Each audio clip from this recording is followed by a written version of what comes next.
Olá, boa noite, a paz a todos, chegando para a meditação na Palavra de Deus, lendo nesta oportunidade no Evangelho de Jesus Cristo, escrito por Mateus, capítulo 8, versículos 23 a 27. Assim está escrito: E entrando ele no barco, seus discípulos o seguiram. E eis que no mar se levantou uma tempestade tão grande que o barco era coberto pelas ondas. Ele, porém, estava dormindo. E os seus discípulos, aproximando-se, o despertaram, dizendo: Senhor, salva-nos, que perecemos. E ele disse-lhes: Por que temeis, homens de pouca fé? Então, levantando-se, repreendeu os ventos e o mar, e seguiu-se uma grande bonança. E aqueles homens se maravilharam, dizendo: Que homem é este, que até os ventos e o mar lhe obedecem? Esse é o texto que vamos meditar, falando sobre o poder de Cristo em 6 momentos. O texto que li, bem conhecido e pregado e demonstrado em várias ocasiões, fala quando da oportunidade de Jesus com seus discípulos precisarem atravessar o mar para ir a um outro local, e quando chega no meio do trajeto, surge o inesperado. As ondas e o vento se combinam e começam a bater com ímpeto sobre aquele barco. O vento sopra e balança o barco para um lado, para o outro. As ondas se agigantam, se levantam, como que querendo engolir aquele barco mar adentro com seus tripulantes. E os discípulos, então, eles ficam preocupados e amedrontados. Mas Jesus estava presente com eles. Jesus aproveitou aquela oportunidade ao estar no barco, e diz-nos a palavra de Deus que Jesus estava dormindo. Certamente aproveitando este tempo da travessia para quando chegasse no outro lado, ele teria muito trabalho a realizar. E os discípulos, que eram peritos no mar, tomariam conta da embarcação, de conduzi-la no lugar determinado por Jesus. Mas eles não contavam que, no meio do caminho, acontecesse este imprevisto, algo que eles provavelmente, talvez, nunca teriam experimentado. Talvez tivessem ouvido falar alguma coisa da natureza, mas uma coisa é nós ouvirmos falar determinadas situações. Outra, bem diferente, é quando nós atravessamos aquela situação. Aí é que nós vamos sentir na própria pele o que quer dizer aquela situação. E às vezes, fora da situação, nós temos tantas ideias, tantas soluções, tantas estratégias. Por que não fez assim? Por que não fez daquele outro jeito? Se fosse eu, faria assim. Se fosse, faria de outra forma. E por aí vai.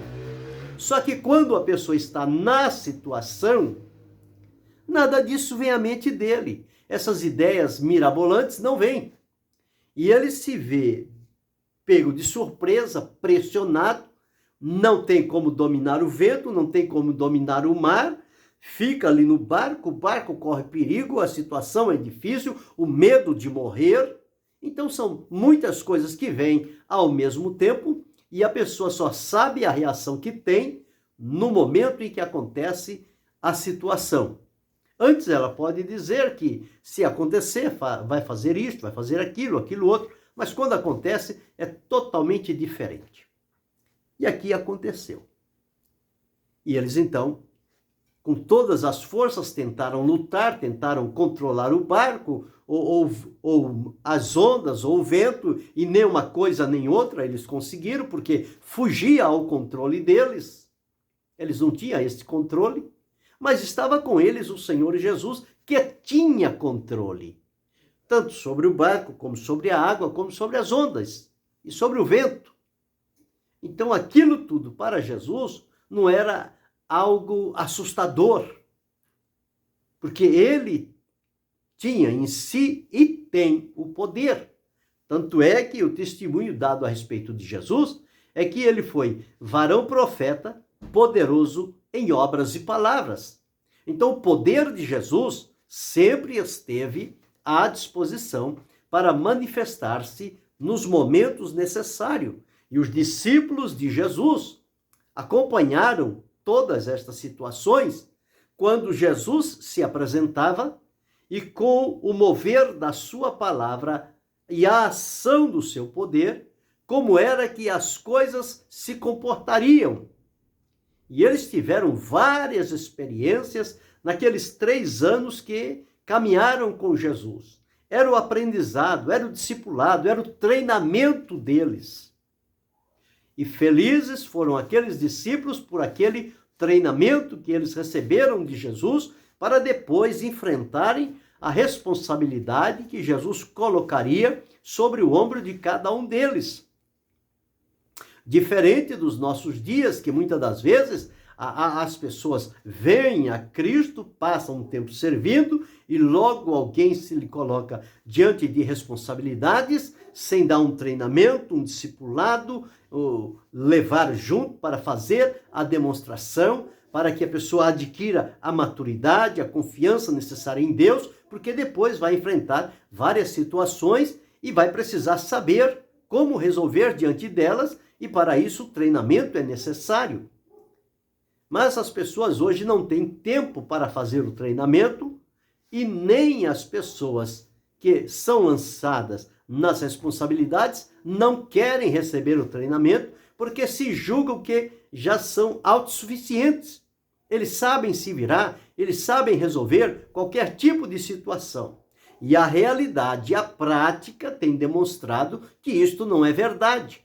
Quando chegam diante de uma situação difícil, eles olham um lado, olham o outro, olham para si, não têm a experiência, não teve o treinamento, não sabe como resolver, não sabe como solucionar e fica se debatendo de um lado para o outro e muitas das vezes toma decisões precipitadas, erradas, que ao invés de resolver, vai complicar mais a situação. Mas aqui os discípulos tiveram a felicidade de aprender com Jesus. E Jesus não tinha pressa, não. Olha, eu vou dar aqui um treinamento rápido aqui para vocês, uma coisa assim, somente uma introdução e vocês vão para o campo. Não. Jesus não é irresponsável. Jesus os trouxe a si e por 3 anos os manteve ali. E naquele período em que eles estavam com Jesus, eles tiveram várias reações a determinadas ações que foram realizadas e tudo isto diante dos olhos de Jesus. Portanto, Jesus conhecia profundamente a cada um deles e sabia como era a reação deles. Mas aqui eles estavam no treinamento, na travessia do mar. Das outras vezes foi tudo normal, mas desta vez foi diferente. Porque ali estava implícita mais uma lição que o Senhor Jesus iria ensinar a eles e demonstrar em pleno meio do mar. Diante de um lado, ondas volumosas, impetuosas e um vento assustador. E Jesus no meio, com os discípulos ali. Mas ele não se abateu nem com o vento, nem com a onda, nem com o mar, nem com o barco, nem com o desespero dos discípulos. Nada daquilo mexeu com a convicção de Jesus e o poder que estava sobre ele. Porque ele disse, o Espírito do Senhor me ungiu. Ungiu para determinadas funções e também para que ele tivesse o poder necessário para, nestas horas, operar pelo poder de Deus. E aqui, então, quando eles chamam a Jesus, Senhor, salva-nos que perecemos, Jesus se levanta, antes de repreender o vento, repreender o mar, as ondas, Jesus, então, ele confronta a situação dos discípulos. por que temeis, homens de pouca fé? Jesus estava a dizer que faltou neles a fé no momento mais necessário que eles estavam atravessando. Era ali o momento que eles precisavam se apegar totalmente à fé, à confiança em Deus. E foi justamente no momento em que mais precisou da fé que eles deixaram escapar. E então, se não tem a convicção, não tem a confiança, a segurança em Deus de que as coisas vão se resolver, parte-se para outro lado. O medo, a aflição, a angústia, o pavor, tudo isso toma conta das pessoas. E foi exatamente o que aconteceu. Jesus, então, primeiro confrontou e disse: homens de pouca fé, por que duvidaste? Depois que Jesus tratou com os seus discípulos, ele volta-se para o problema que estava acontecendo. E ele dá ordem, ele não precisa fazer muita coisa. Simplesmente ele abre a boca, dá a palavra necessária, o comando que estava com ele, e tudo acontece. Veja o que ele diz. E ele disse: por que temeis, homem de pouca fé? Então, depois disto, levantando-se, repreendeu os ventos e o mar. Era o que estava trazendo turbulência. Os ventos aliados com o mar. Então, ondas e ventos, procurando fazer com que o barco fosse sugado por aquelas ondas. Repreendeu os ventos e o mar. E o que aconteceu? Quando Jesus repreendeu os ventos e o mar, será que eles continuaram? O mar continuou nervoso, violento, os ventos impetuosos, fortes, amedrontadores? Não. O que aconteceu? Observe aqui. E seguiu-se uma grande bonança. Quer dizer, tudo voltou ao estado inicial, quando eles tinham saído da outra banda do mar para vir para o local onde Jesus estava direcionando. Eles saíram lá com o mar em calmaria, com o vento suave, tudo favorável, e após aquele incidente, quando Jesus dá esta ordem, tudo volta ao normal. Só Jesus tem este poder de falar com a natureza e a natureza lhe obedecer, porque tudo está debaixo do comando do Senhor Jesus. Ele, com o Pai, é soberano, tem o poder sobre estas coisas e elas lhe obedecem. Tanto no reino humano, no reino animal, no reino mineral, no reino geográfico, em qualquer situação. Quando o Senhor Jesus fala, tudo lhe obedecem. E aqui nós observamos que o mar acalmou, o vento acalmou, seguiu-se uma grande bonança. Então eu disse sobre o poder de Deus em 6 momentos. Aqui nós observamos um primeiro momento. Que momento era este? Era o momento de uma tempestade. Então, o poder de Cristo manifestou-se na forma de controlar os elementos que estavam agitados, o vento e o mar. E por isso, então, com a palavra de Jesus, tudo se fez bonança. Tudo se fez bonança. Esta lição, os discípulos não poderiam passar para o próximo nível sem que atravessasse por esta lição e fossem ali confrontados. Mas aqui evidenciou-se o quê? O poder de Cristo acalmando a tempestade. Jesus dominando a natureza. A natureza lhe presta obediência. Então este é o primeiro momento do poder de Cristo.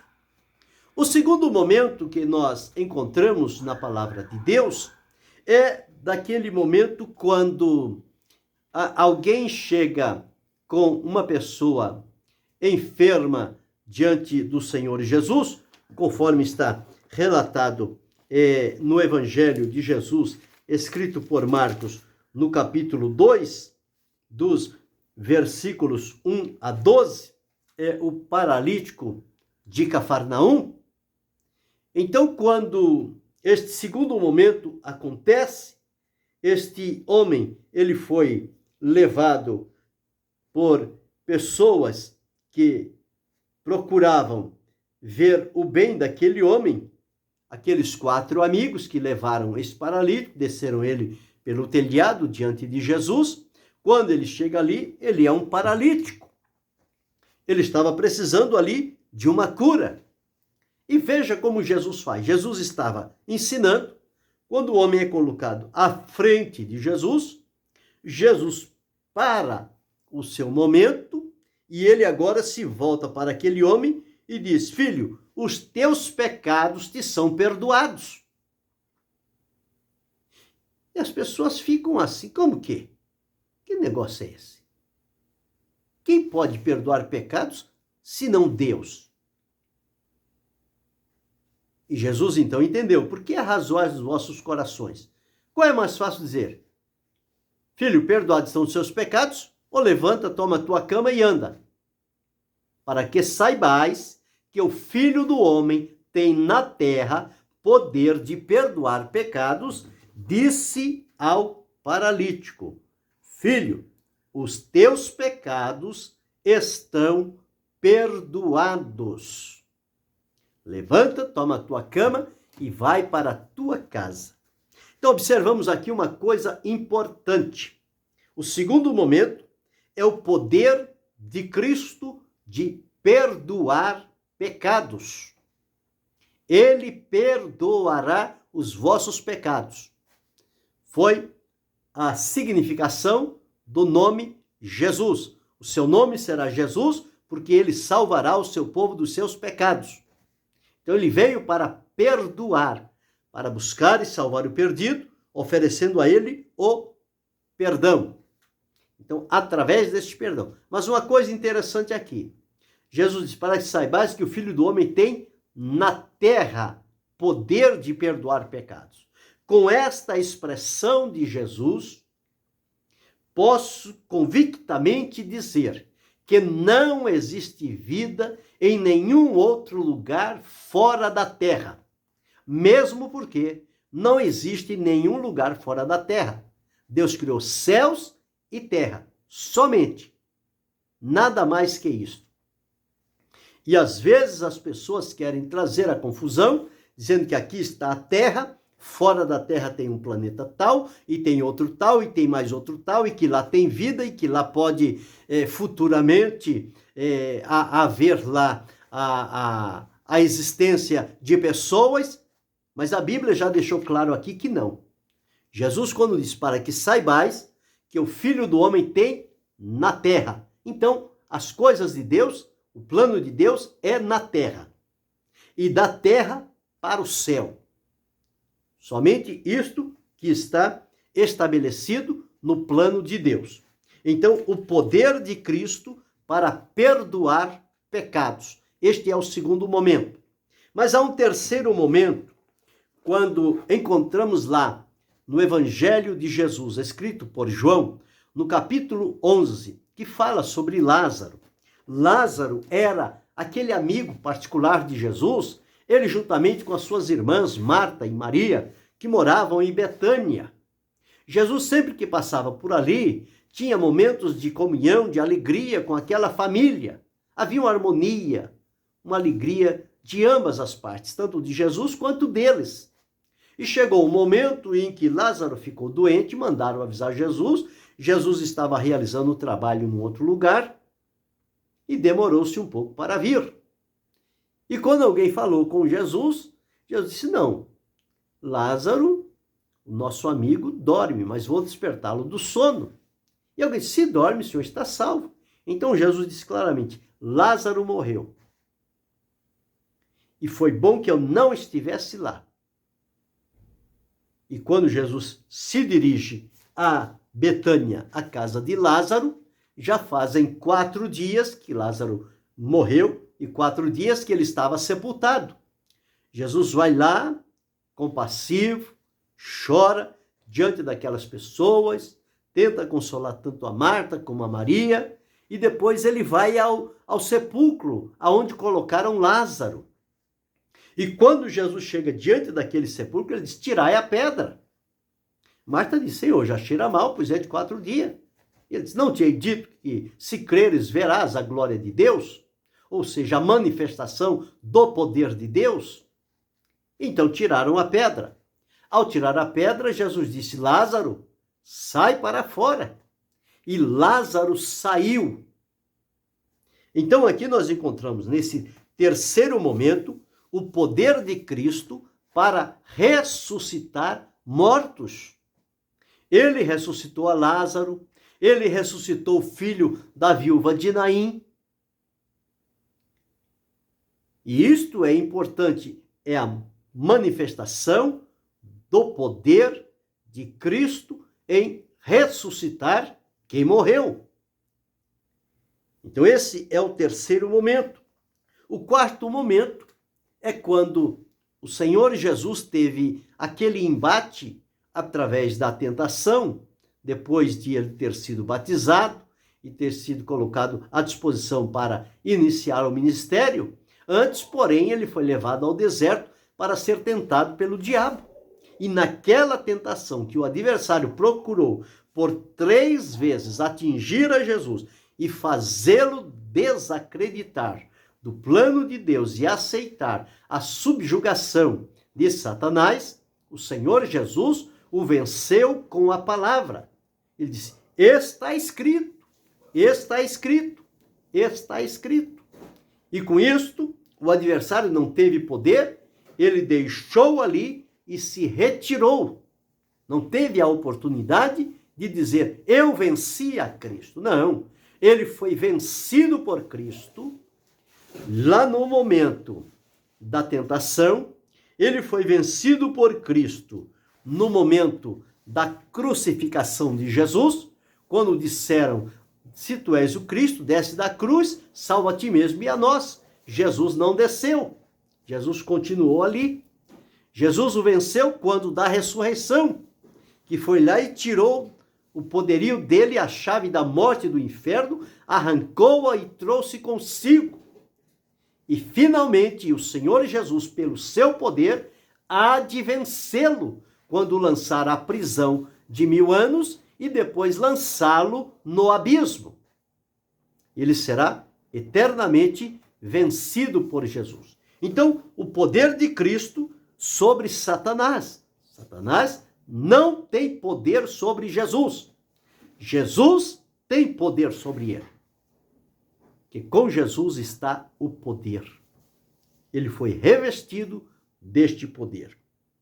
O quinto momento, quando nós encontramos, nós observamos na Bíblia qual é a extensão do poder de Cristo. Até onde vai o poder de Cristo? Nós observamos aqui em 4 momentos. Primeiro, na tempestade, o poder de Jesus sobre o vento e o mar, o poder de Cristo. Segundo momento, o poder de Cristo de perdoar pecados. Terceiro momento, o poder de Cristo de ressuscitar os mortos. E quarto momento, o poder de Cristo de vencer a Satanás. Então, qual é a extensão do poder de Cristo? Este poder de Cristo é ilimitado. Ele, quando ressuscitou, se apresentou diante dos discípulos e disse o seguinte, é-me dado todo o poder no céu e na terra. Então, o poder de Jesus é ilimitado. Não é o poder dado sobre limite, mas é ilimitado. Não conseguimos divisar a extensão do poder de Cristo. Ele disse, todo o poder me foi dado, no céu e na terra. E este poder, o Senhor Jesus mantém sobre si, neste quinto momento, que o poder está com ele. E o que Jesus fez quando ressuscitou, apresentou-se diante dos seus discípulos, ele colocou este seu poder à disposição dos seus discípulos para que operasse em seu nome. Este, então, é o sexto momento. O quinto momento é que o poder é ilimitado. E o sexto momento é que Jesus transfere este poder aos seus discípulos que iriam continuar a sua obra aqui na terra, agora de propagação do evangelho, dos feitos de Jesus, da vida, dos ensinos, do sacrifício, da morte, o sepultamento, a ressurreição, a ascensão de Jesus, a cura, a pregação, tudo o que eles presenciaram na vida de Jesus, agora eles iriam fazer. E eles precisariam contar com o poder do Espírito que seria dado a eles para ajudá-los, orientá-los e capacitá-los, e também utilizar este poder que estava em Jesus. E que Jesus agora diz a ele: eis que vos dou poder para pisardes serpentes e escorpiões e toda a força do mal, e nada vos fará dano algum. Então Jesus, que recebeu todo o poder ilimitado, ele transfere agora, ou seja, ele delega poder aos seus discípulos, aos seus servos, para que eles vão, para que eles preguem o evangelho, para que eles limpem os leprosos, ressuscitem os mortos, expulsem os demônios, curem os enfermos. Então, tudo isto o Senhor Jesus colocou agora à disposição dos seus servos. E aqueles primeiros discípulos saíram com esta convicção, com esta autoridade, com esta confiança, e realizaram um trabalho digno do nome do Senhor Jesus Cristo, que ficou marcado para sempre no seio da humanidade. E o trabalho que eles fizeram, ordenados por Cristo, ele foi alcançando vidas, cidades, povoados, países, línguas, nações, e chegou até nós. E aquele mesmo poder que manifestou lá no início, manifestou e manifesta ainda nas nossas vidas. É a manifestação do poder de Cristo. E agora, na certeza, na convicção de que estando nele e as palavras dele estando em nós, nós temos a autoridade dada por Jesus de utilizarmos do seu poder, ou do poder em seu nome. Por isso que quando Jesus disse: ide por todo o mundo, pregai o evangelho a toda criatura, quem crer e for batizado será salvo, quem não crer será condenado, ele diz: e estes sinais seguirão aos que crerem em meu nome. E que sinais são estes? Imporão as mãos sobre os enfermos e os curarão, conforme está estabelecido em Marcos 16, de 16 a 20. Está escrito assim: e estes sinais seguirão aos que crerem. Em meu nome expulsarão os demônios, falarão novas línguas, pegarão nas serpentes, se beberem alguma coisa mortífera, não lhes fará dano algum, porão as mãos sobre os enfermos e os curarão. Eles então saíram com o poder de Cristo e realizaram este importante trabalho. E nós também fomos alcançados por esta mesma mensagem, por alguém que foi alcançado pelo Senhor Jesus, que recebeu dele este poder e pregou no poder de Cristo, e as coisas aconteceram. E continuam a acontecer. E nós continuamos pregando este mesmo evangelho, falando sobre o poder de Cristo, sobre todas as coisas. E este poder tem sido manifestado, tanto na natureza, como no perdão de pecados, no ressuscitar de mortos, na na vitória contra Satanás, porque nós nos escudamos na vitória do Senhor Jesus. Ele disse: eu venci o mundo. Tenho dito isso para que mim tenhais paz. Eu venci o mundo. Então a vitória de Jesus foi colocada à nossa disposição. Então nós podemos vencer o poder de Satanás através do poder que há no nome de Jesus Cristo. Pelo nome de Jesus, até os demônios se nos sujeitam. Foi o que os discípulos disseram quando voltaram daquele trabalho importante que eles foram fazer. Então, cada um de nós que hoje estamos servindo a Cristo, nós recebemos, à luz da palavra de Deus, este poder que ele colocou à nossa disposição. E nós precisamos viver em uma vida de comunhão, fidelidade com Deus, para que este poder de Cristo se manifeste também através da nossa vida. Porque é em nome dele. Nós hoje, na terra, somos os olhos de Jesus, a boca de Jesus, o ouvido de Jesus, as mãos de Jesus, o coração de Jesus, os pés de Jesus. Ele fala através de nós. Por onde caminhamos, nós precisamos continuar falando de Jesus. E ao falar de Jesus, este poder que é inerente de Jesus vai manifestar na nossa vida. E nós vamos ver resultados que vão trazer honra e glória ao nome do Senhor nosso Deus. Então, é bom que nós estejamos atentos a estes 6 momentos do poder de Cristo.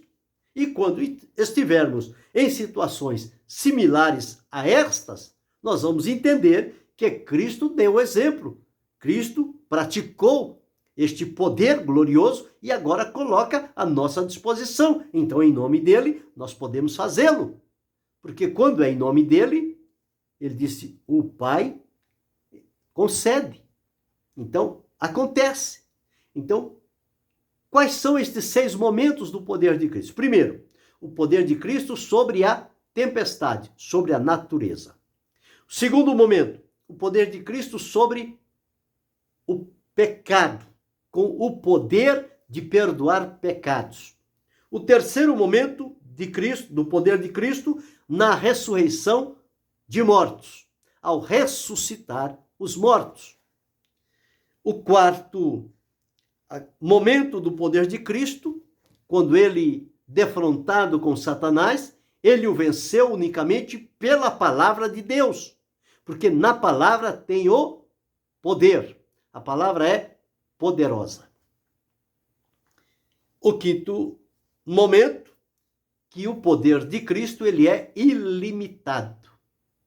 O poder de Cristo acabou, diminuiu. Não, ele é ilimitado. Ele não acaba.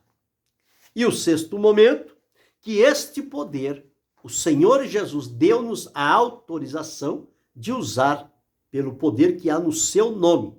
Ele disse, eis que eu vos dou poder.